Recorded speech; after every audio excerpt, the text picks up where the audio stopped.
Start with you.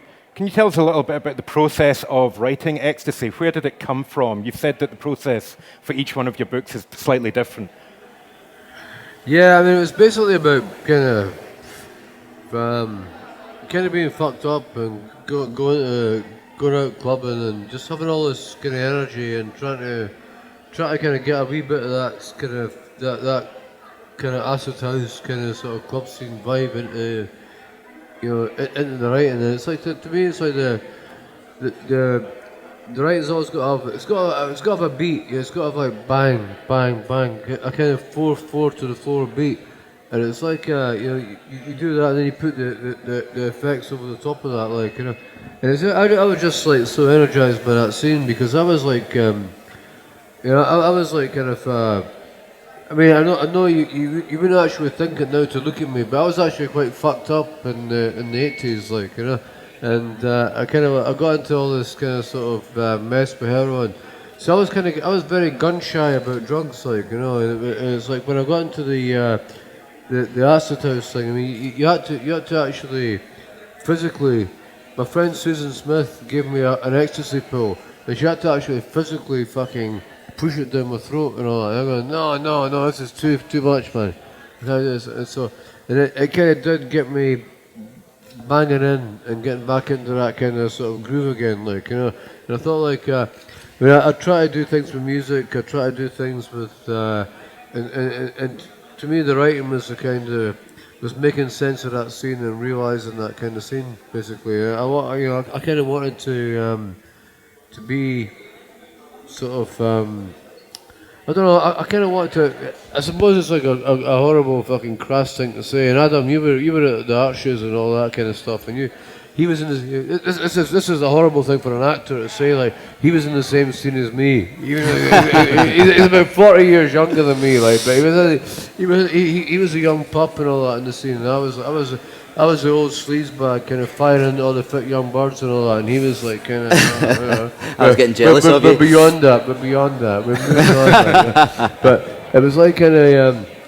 But to me, it's like I wanted to write about that scene and that life and affirm that life because I think to me it was a massively important fucking social history part of Britain, like So once you'd written that social history, there's 3 stories in Ecstasy. The Undefeated is the one that Rob chose to make. Yeah. How did that connection come about then, where the two of you worked together? Well, didn't work together. I think it was with Keith, wasn't it? Yeah, Keith Wyatt was a Canadian writer who adapted it into a play, and he had approached me about developing the film from the play. And when I read the script that he had written, it was mostly a play. It wasn't very visual, so it turned out he had the rights for the play, but not for the film. So I asked him to connect me with Irvine, and I came over during the Edinburgh Festival and met him just before a play called Filth with Tam Dean Byrne. Oh, and so I met him and told him the ideas of what we had planned for the Undefeated, and that it was sort of a transformational story. Not that the drugs don't work, but just it's not sustainable in the long term.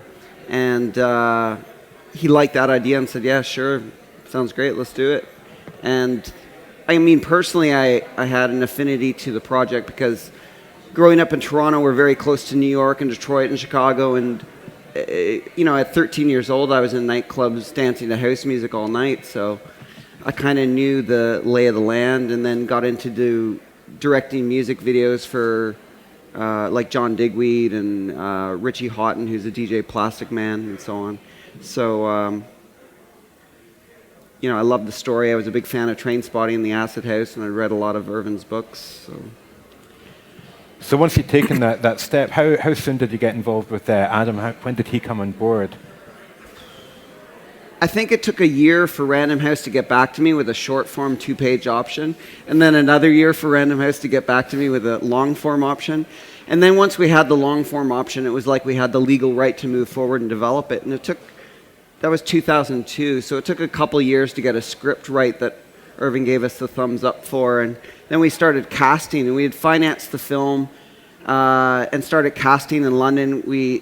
met Adam and Billy and a number of other actors. And Gordon Brown changed the tax rules overnight, so our financing fell apart. And then we had to go back to the drawing board and, start over.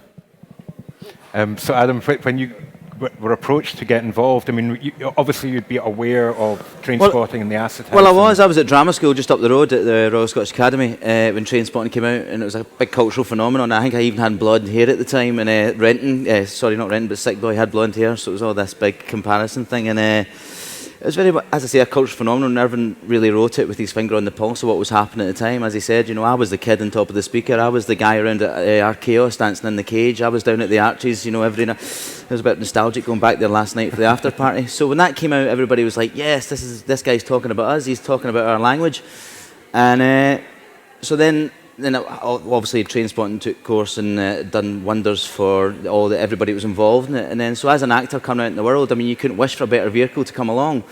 And I'd been working on a TV show for a few years, and I'd come out of that, and I auditioned for Rob, and then I never heard anything for 2 years. And I remember saying to my friend at the time, I said, there's so many similarities in the script to my own personal life, the relationships, the things he was doing. And I thought, well, if I don't play this, I might as well give up acting because I'm crap. And so I never heard anything for 2 years, and I thought, well, maybe I better give it up. And then I got a phone call, and Rob says, look, you got the part. And then it was another 4 years of development before we actually got to camera. So by the time we were all standing on set the day we first turned over the camera, there was me and Rob looking at each other. Irvine was sitting off to the side, and we're about to turn over in the first shot. And we always went, God, we're here, we're about to do it. We're actually about to make the movie. So that was a bit of a euphoric experience in itself, to just get there and to get a film made. I mean, independent filmmaking, there's so many pitfalls in it. And we got there when we made the film, so it was good. Well, I just say one thing that is it's like Rob, he did this for 10 years, basically. He kind of fought for it for 10 years. Ashley supported him all the way. These two guys just really made this thing happen. And he never compromised. He never compromised. It's like and it's like the script attracted a lot of heat and a lot of big stars. And he just, I want this guy to fucking do this movie. And he never compromised on that, which is an amazing thing to do. To make the film you want to make. It seems a very simple thing, but the politics and machinations and financing of film is a very, very, very difficult thing to do. I read an interview with you, Irvine, where you said that you saw film as quite a glamorous medium. And I wondered if, in some ways, that could be at odds with telling a kind of socially realistic story. It is. I mean, it's like film is a glamorizing medium. It's just like it just does. I mean, actors look better than real people, basically. I mean, it's like fucking Adam's about fucking 10 years younger than when he shot the film. Like, I mean, they don't age the same way. That's why they're actors, basically. A lot of night cream and Tupperware at night. Seal myself in. But there is that kind of glamorizing kind of thing. You know what I mean? It's like kind of that's the reason you don't have writers on screen, basically. Like, you know what I mean? But it's like the whole medium is a glamorizing medium, and it's like you kind of have to accept that it's like this is the world we live in. This is what happens, and this is the kind of this is going on, basically. And you can't kind of like protest about cinema, basically. You accept it for what it is.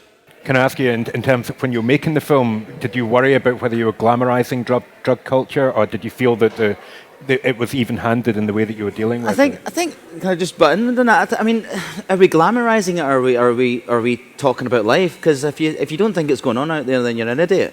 That's life. That's what's happening. And Irvine wrote a book based on life experience, based on my life experience, based on his own life experience. The film will glamorize that somewhat because it's a glamorous media, but other than that, you're creating a slice of life, and that's your job as an actor and as a filmmaker, to do these things and to try and sort of take that and present it to people and say, look, this is what's going on. And he writes about the story that's going on in Edinburgh, but presenting it to the rest of the world. But it is also fucking glamorous. Taking drugs is fucking glamorous. That's why people do it. Like, you know what I mean? It's like fucking. I wouldn't be fucking touching him up and all that and fueling him up, and if it's like. But it's like, you take wee pull, you go, wow, this is great, man, we're having a great time, buddy. Yeah. It is glamorous, but what else is fun? What else is there?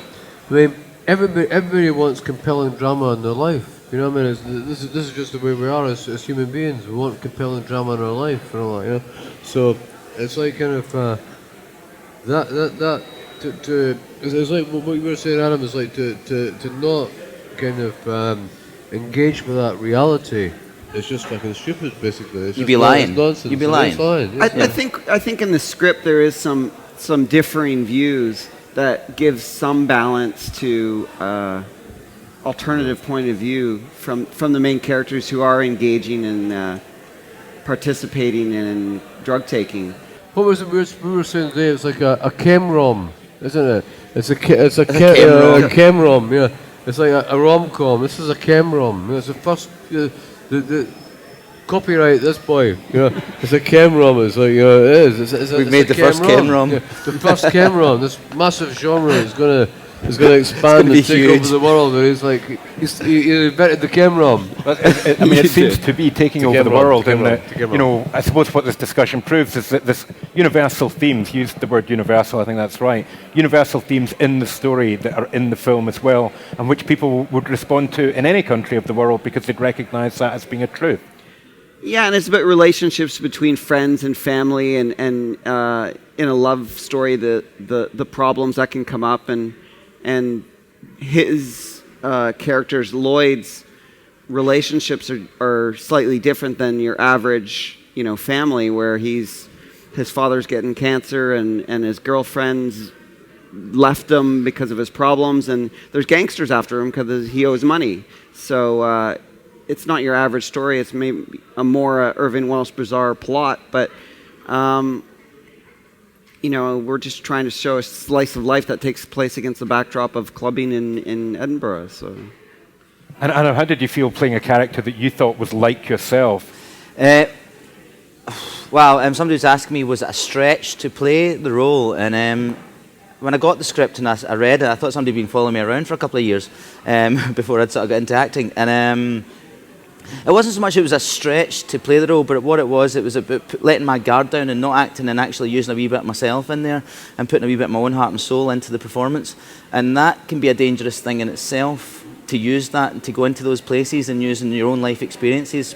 But I was in a good environment with Rob and the filmmakers and working with Kristen. She was a fantastic actress, and we all felt comfortable to go there, and it was all on everybody's terms. And so it was, I spilled a little bit of my soul onto the screen. As pretentious as that sounds, I don't mean it to be that way, but so it wasn't a stretch. It was just being brave enough to do it. And you're filming in Canada, but you're also filming in Scotland and in Amsterdam. So how did you go about trying to capture, the kind of environment of the film, given that you do have the challenge of working in different continents? From experience making other films like documentaries and music videos, you know how to use the medium and editing.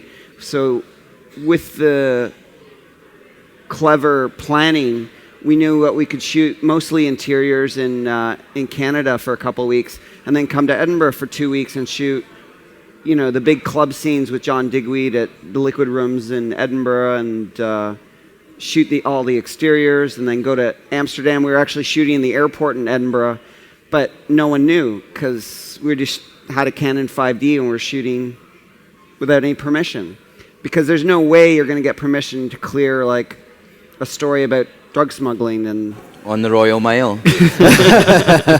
or shooting at City Centre, We even shot a little bit here in Glasgow. We came through to Glasgow one day with a sort of guerrilla film crew, and I say a guerrilla film crew, it was me and a cameraman, and we shot little bits and bobs, and it's all pieced into the movie. You might recognise a little bit. It takes place on Royal Exchange Square. It was just, and that was a fantastic way to shoot. Which usually when I'm on a set and I'm making something, and there's so many people on a set, and there's one guy whose job it is to hold cables, and you've got unions, and you've got to answer to unions. So this time it was such a liberating freedom experience of just getting out there and getting what you needed, getting it in the can, and moving on and getting the next thing.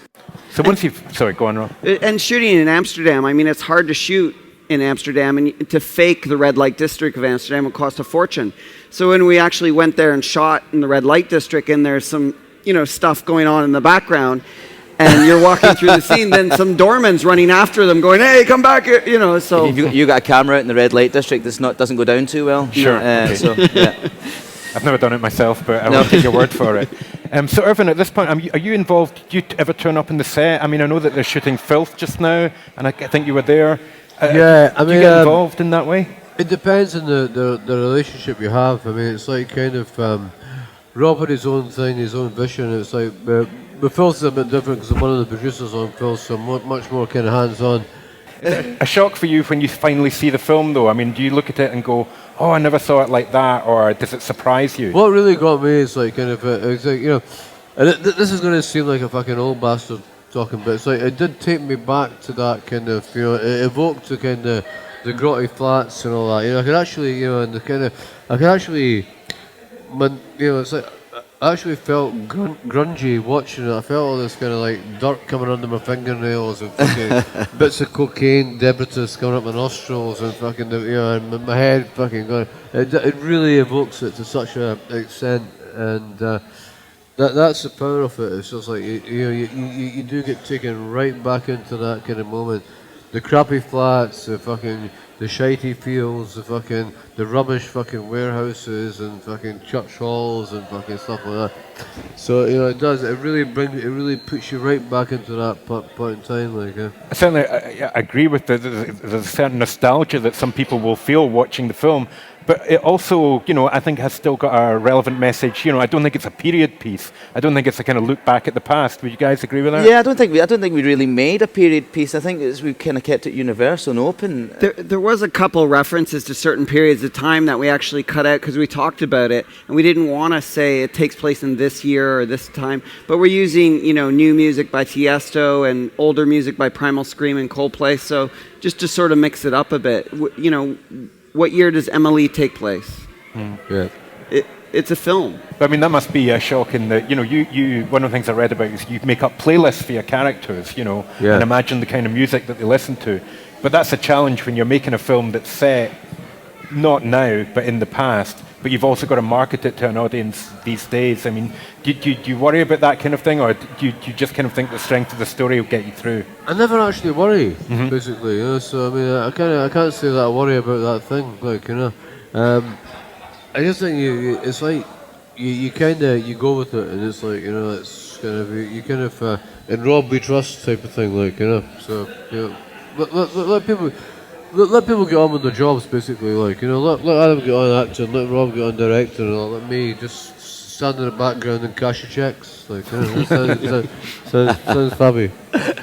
I think the audience we were making it for was really primarily the kids around the world that go to clubs every weekend, and it's a universal love story so again, it's for younger people, and then maybe the older clubbers who were there in the beginning with the warehouse parties and the outdoor raves in the UK. Basically, Ashley.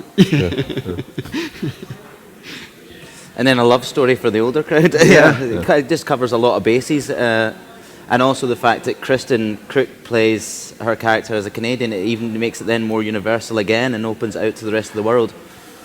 So I think that's important. It's like, you know, one of the things that's the weird thing that kind of struck me was like the idea that you have a narrative in drug taking and drug abuse. It's like you have a kind of idea that you start off and it's brilliant and then you get fucked up. That was never there before, like, and it was always like kind of oh, it's just horrible, fucking, you know. And it's like kind of, so that whole thing has changed, and it's like, it really that landscape has changed so dramatically, and it's interesting to see that for, you know, kind of, and you know, it's like kind of that, so, you know, suddenly it's like, you know, if this film was made like 20 years ago, it would be this really fucking horrible subversive thing. And it was like a poster. We're poster boys for fucking drugs and fun. You know in Scotland. Yeah, in Scotland. Yeah. Yeah, and I think for younger people they might see it as sort of a pro-drug film, and older people might see it as an anti-drug message. So it's really, you know, like a painting. What do you see in it? Okay. So you would say you think it walks a fine line, or it makes that balance between showing the truth about it, but without, you know. I think people watch it and take away with it whatever they want. You know, I think it addresses both pro and against issues, in sometimes the funny and serious ways in various people's relationships, and I think it has to, because it's always it's just like this massively complex thing that we can't get our heads around, like, you know. And I think it has to. Anything like that has to be kind of sort of addressing the issue in that complex way. Yeah. And last night you screened it in Glasgow. It previously screened at Toronto. What kind of reaction did you get from here? I think we were a little overwhelmed that, the audience last night was the best screening we've ever had for the film. It's our international premiere, and we want to have it in Scotland, and it's like Adam's hometown. So. The first film I ever worked on when I was 19 was a little short film I made for the first Reels series, and it played at the GFT, and so the first thing I ever put on celluloid. And so to come full circle and to come back to Glasgow, I was a little nervous. I was coming back to home crowd, and Glasgow can be a very warm audience, or it can be it's your peers, it can be very critical. And last night they received it with open arms, and then we went to the after part of the Archies, and everybody cheersed a pint and had a good laugh, and it was fantastic to come home and bring something I'm very proud of home. I think Toronto, they didn't really get a lot of the jokes or the cultural references, but last night they laughed in all the right places, so it was great feedback. We couldn't have hoped for a better reaction from the audience. Okay, we're going to have a look at another clip from the film now, and then I'm going to come back, ask you about future projects, and then open it up for any questions from the audience. So can we have a look at our second clip from Ecstasy? I'm beginning to feel I recognise that dancing style from when you used to be in the It's when cage. you get a bit lazy and the hand can't quite go up, so the wee hand just sits there like that. That's the one that I used to see in the cage at the Archies when you were there, yeah? So assuming you're not going to continue with your dance career but focus more on acting. Well, that was one of the hardest things when we were filming, was actually trying to remember the moves. We were going in straight, remember the moves. I going into the dance floor, and usually I've danced for 4 hours before, but when you're on location, we were dancing for 20 hours and just keeping it going and keeping that energy up, so yeah. So what's next for you acting-wise then? Acting-wise, I've been travelling and promoting the movie a lot. I'm also working on our own personal project with my wife, a documentary about my wife's father. He was the guitarist of a band called Chicago, who came to a very sad demise in 1979, so we're actually going back to explore his legacy and his music. And we're making a documentary about that. But acting-wise, I'm open to offers. We're working on pushing the movie just now, and then get myself out there and get something else lined up. Cool. Rob? I'm working as a co-producer with Andy Harries, the producer of The Queen, on a Helen Mirren project. Which you can't say anything about? It's set in Gaza, so it'll be controversial, and it's a tearjerker. So like Gateshead. like Gates. And moving quickly on, I think Irvine, what future projects? You've got filming just now. Yeah, I'm fucked basically. I don't know what's going on for me. Skag Boys comes out Skag April Boys is 19th. coming out. Yeah, we can fill in the gaps for you. Coming out. I've got another film called The Magnificent 11, which is going to Cannes, the market. Got full kind of shooting just now. I'm doing a TV series in America with HBO.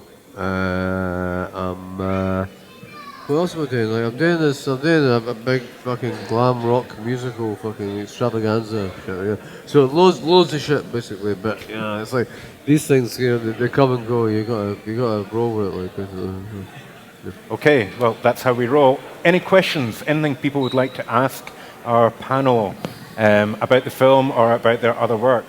Feel free. Hello, I just wanted to ask about having to film in Canada. Was it due to the financial problems that you had to go and film there, or would you prefer to have filmed in Scotland?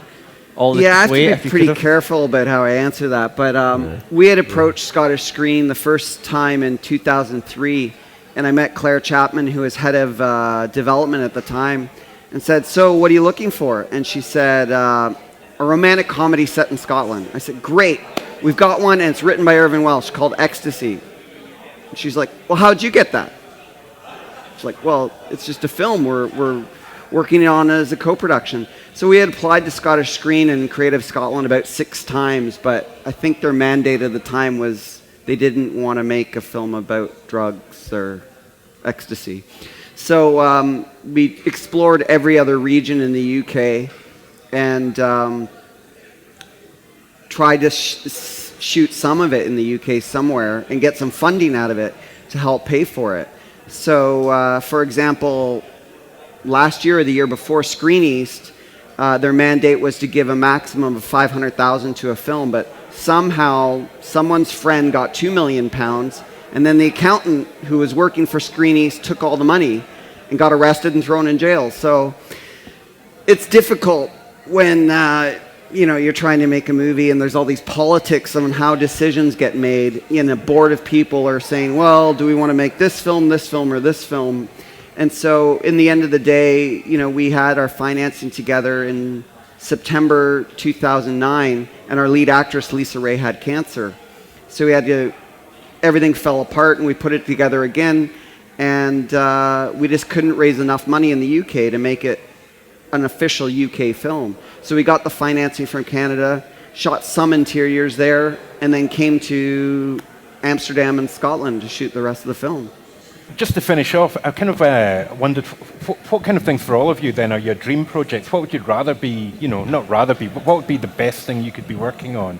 Is there something, you were saying you're going to do another musical. I saw your previous one, Blackpool, although Vic Goddard did the songs for that, was that right? Yeah, top guy. What would be the big, you know, dream project for all of you? Would it be to work together or would it be a separate kind of thing? I don't know.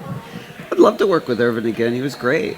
Very supportive and sort of like an older brother, kind of offering advice, guidance through these turbulent waters. I'd love to work with Adam again any day. But, you know, it's just finding the right stories that somehow put a hook in you that you want to get married to for a couple of years, that it takes to develop and find the financing and cast. It's a lot of work. So it's just finding great stories, and great stories well told will always have an audience.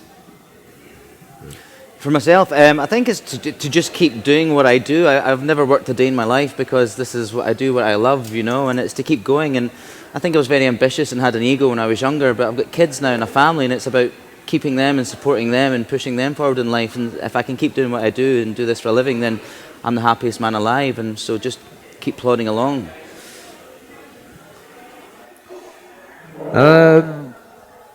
Yeah, I mean, basically what these guys said, like, you know, you kind of, you know, you want to be involved in stuff that you're passionate about and doing stuff that you can really enjoy and all that. And I think that's the thing for me. Is like just find something that really interests and excites me. You know, it's like I've got to get excited. Otherwise, it's like you know, there is nothing. Like, you know, it's just total excitement or nothing. So to me, I want to just be excited about stuff and get involved in stuff. Like that.